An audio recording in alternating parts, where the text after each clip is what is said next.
По неколку месеци откако започна изградбата на новиот пристапен пат кон Попова шапка, работите на терен стагнираат. По врнежиот дожд на некои места се појавуваат одрони на земјиштето на трасата на оваа обиколница.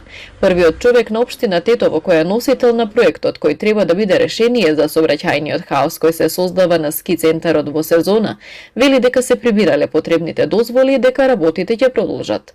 Таму требаше да се даде дозвола, пошто првично имаше дозвола за подготвителни работи, сега веќе таму има и дозвола за работа, за реализација на проектот и операторот ќе треба да продолжи. И мислам дека до почеток на сезоната тој пат ќе биде подготвен и со тампонирање за во текот на сезоната биде користен од посетителите на Попова шапка. Билјојка сами се надева дека следниот месец ќе биде готов новиот урбанистички план за Попова шапка, кој одамна требаше да биде изработен според ветувањата, пошто ќе го промовираат пред домашни и странски инвеститори.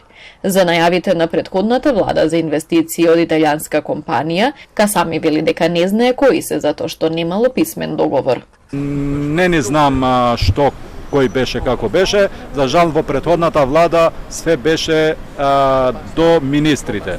Претходниот министер имаше некој си договор усмен со инвеститорот, си отиде инвеститорот. Заедно со владата ќе работиме да најдеме инвеститор во делот на Елем Турс, сега операторот кој оперира со скијашките терени.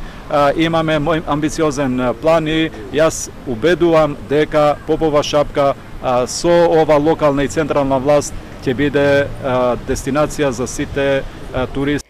На туристичкиот центар со години нема инвестиции, на што секоја сезона укажуваат хотелиерите и посетителите. Нема подобрување на скијачката инфраструктура и вложување во инсталации за вештачки снег.